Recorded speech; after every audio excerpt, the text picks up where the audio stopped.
কিন্তু এই গানের রেকর্ডিং এর দিন যে ঘটনা ঘটেছিল তা এক কথায় অবিশ্বাস্য। যে সময়ের কথা বলছি সেই সময় ভয়ঙ্কর লোডশেডিং হতো। একবার কারেন্ট চলে গেলে পাওয়ার আসতে প্রায় ৩-৪ ঘন্টা লেগে যেত।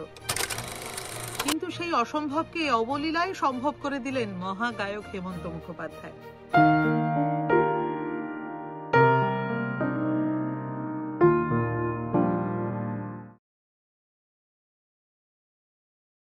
যদি জানতে চাও তুমি এ ব্যথা আমার কতটুকু, তবে বন্দি করা কোনো পাখির কাছে জেনে নি।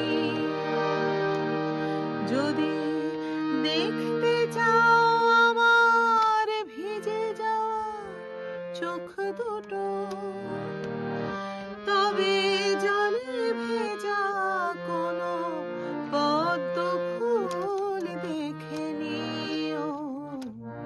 যদি জানতে চাও। এই গানের গীতিকার ছিলেন এক এবং অদ্বিতীয় গৌরীপ্রসন্ন মজুমদার। সুর দিয়েছিলেন নচিকেতা ঘোষ। এই গানটি হয়েছিল সুপারহিট। কিন্তু এই গানের রেকর্ডিং এর দিন যে ঘটনা ঘটেছিল তা কিন্তু এক কথায় অবিশ্বাস্য। সেই ঘটনাটি জানা যায় প্রখ্যাত সাংবাদিক সুমন গুপ্তের লেখা থেকে। সুমন গুপ্ত এই ঘটনাটি জেনেছিলেন প্রখ্যাত সুরকার ও গায়ক দীপঙ্কর চট্টোপাধ্যায়ের কাছ থেকে। সেই রেকর্ডিং এ গৌরীপ্রসন্ন বাবুর সঙ্গী হিসেবে উপস্থিত ছিলেন দীপঙ্কর বাবু এবং অবশ্যই উপস্থিত ছিলেন নচিকেতা ঘোষ। যে সময়ের কথা বলছি সেই সময় ভয়ঙ্কর লোডশেডিং হতো। একবার কারেন্ট চলে গেলে পাওয়ার আসতে প্রায় ৩-৪ ঘন্টা লেগে যেত। সেদিন রেকর্ডিং এর সময় সেই ঘটনাই ঘটলো, অর্থাৎ লোডশেডিং হয়ে গেল। সকলের তো মাথায় হাত, খুবই মুশকিল হয়ে গেল।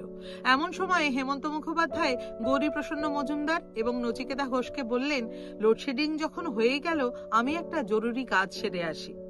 কি কাজ তা অবশ্য তিনি কাউকে বললেন না। জরুরি কাজ সেরে ঘন্টা ৩ পর তিনি আবার স্টুডিওতে ফিরে এলেন। তখন আবার কারেন্ট এসে গেছে, কাজেই রেকর্ডিং আবার শুরু করা যাবে। এমন সময়ে সবাই জানতে পারলেন হেমন্ত মুখোপাধ্যায় কি জরুরি কাজে গেছিলেন। আর সেটা জানার পর সকলের তো মাথায় হাত। হেমন্ত বাবু তাহলে গান গাইবেন কি করে? আসলে হেমন্ত বাবুর একটা দাঁতে খুব সমস্যা হচ্ছিল, সেই দাঁতটা তোলার প্রয়োজন ছিল, কিন্তু তিনি কিছুতেই সময় করতে পারছিলেন না। এদিকে লোডশেডিং হয়ে গেল বলে তিনি সময়টা পেয়ে গেলেন। এই সুযোগে দাঁত তুলে তিনি স্টুডিওতে চলে এলেন। কিন্তু দাঁত তুললে তো শরীরের উপর ধকল হয়, কথা বলা যায় না, সেখানে তো গান গাওয়ার ব্যাপার। কিন্তু সেই অসম্ভবকে অবলীলায় সম্ভব করে দিলেন মহাগায়ক হেমন্ত মুখোপাধ্যায়।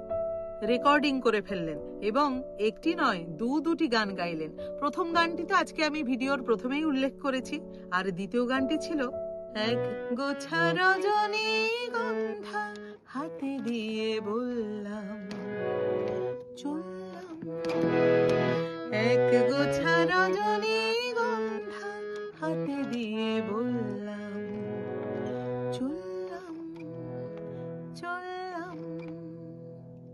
আজকের পর্ব তাহলে এখানেই শেষ করছি। দেখা হচ্ছে পরের পর্বে। সকলে খুব ভালো থাকবেন।